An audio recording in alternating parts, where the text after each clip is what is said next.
Hi gamers, this is Princess Angel. I'm here on GameAccess.net to bring you a different kind of review.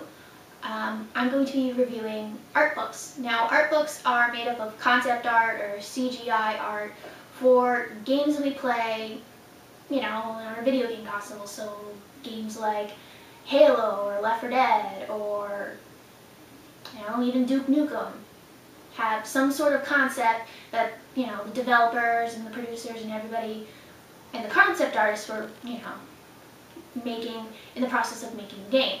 So the one I have today is Halo 4, The Art of the Awakening. It's about $35 in America, almost $42 in Canada, and I think about $30 in Europe. So the prices vary depending on which country or which continent you live in. So I'm going to tell you what I like about the book, what I possibly do not like about the book, and things I think they could have improved on. One of the concepts I'm going to bring up is a concept called CRAP. No, I am not swearing at you. That is an acronym. CRAP stands for contrast, repetition, alignment, and proximity. So contrast, to give you a clear example, is black and white. So the colors black and white, they're a clear contrast. Repetition is how many times something shows up in a document. So it's how many times black and white shows up on a page, or how many times a duck shows up on a page. Alignment is how things are aligned on the page. So are they aligned like this? Are they aligned like that? Are they aligned like this? It's all how they flow on the page. And proximity is about how close or how far away they are. So if two items are close like this, that's proximity. Or if they're like that, they're too far away. So I just wanted to explain that to let you know that when I'm talking about crap, I'm not saying the book is crap. I'm talking about the acronym. I swear. So when you open up the book, you come across, a couple of opening pages, and then you get to the table of contents.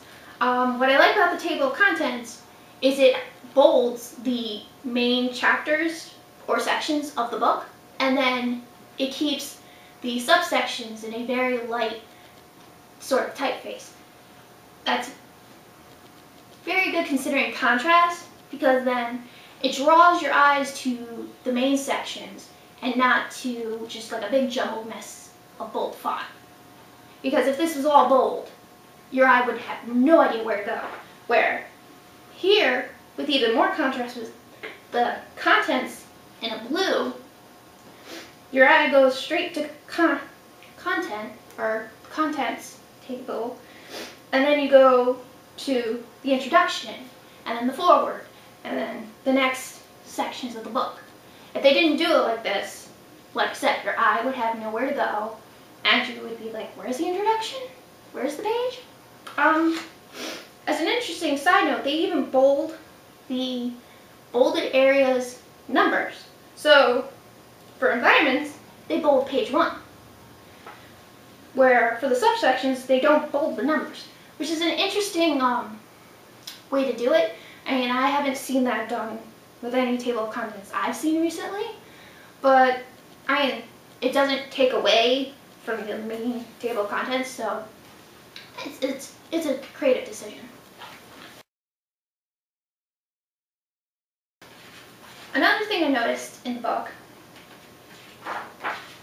is when you get to the sections, some of them have a little tiny art accreditation for the artist who made the big picture. Now I say some because I get to the second section or the fourth section and there's no art accreditation. Now that's a little thing, and that's something you could look past. But for me, if you're going to credit for most of the book, which they did credit for most of the book if there was concept art or any drawings that somebody did. But if you skip over some people, how is that fair? So pretty much the rule of thumb for that kind of thing is if you're going to credit something, you got to make sure you credit everything. But it's a little tiny thing, and if you know to look for it, then you'll find it. But if you don't know to look for it, then you're not going to know it's there. Because they're not expecting you to look at the tiny font, hence why it's so tiny. They're expecting you to look at the giant picture. Now, in this art book, there are some pictures for the sections and whatnot that take up 2 pages. There's nothing wrong with that. I actually think that's an interesting choice, and for some of the pictures it works. However, there are some pictures that span 2 pages that it doesn't work. This bottom page, because of the way the fold is, the picture's getting a little bit lost. Now, you could argue that because it's a newer book, like you can see that the binding isn't as flat as like a used book would be, that's what's covering the picture. That's not actually the binding. I know when you usually make these books, you have to have a margin between pages. So when you have it in a document, there's at least an inch margin to accommodate for the binding. And to me, that seems like they tried to accommodate for that kind of binding, but they didn't realize the binding needed to be a little bit bigger. Now, mind you, like I said, it's a fairly new book, so it could just be that it hasn't been opened or used as much, so that's probably why, you know, some of the picture is getting distorted. You know, through my experience, people will tell you that's a big no-no, because if you do that with text or, you know, pictures of people and it gets distorted, then it just doesn't look right. So normally you'd want to avoid that, but considering the size and the length of the photo on the page, it probably wouldn't have been possible to squeeze it onto one page because it would have looked too condensed. I mean, other than that, the concept art is very beautiful. I mean, if you look at this landscape scene, I mean, the colors, it's not too dark, it's not murky, it's very, you know, bright, and it's very cool. It's got the cool colors in it. You know, it's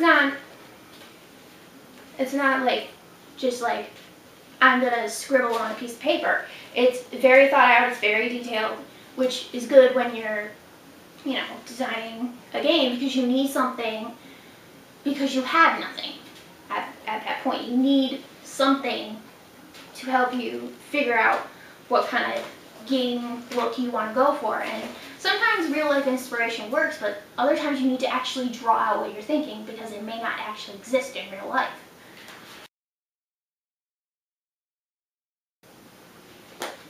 I mean, other than that, I don't really have much negative to say about the book. I mean, it's very well done. The binding is pretty solid, it looks like, you know. It's regular old standard binding. It's a hardcover, obviously with a nice dust cover sleeve, which from my inspection looks pretty good.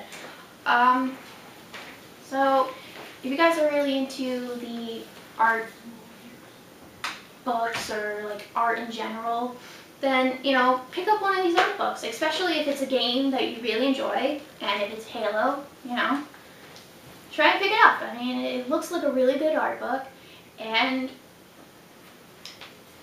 I think you'll enjoy it. So this is Princess Angel over out.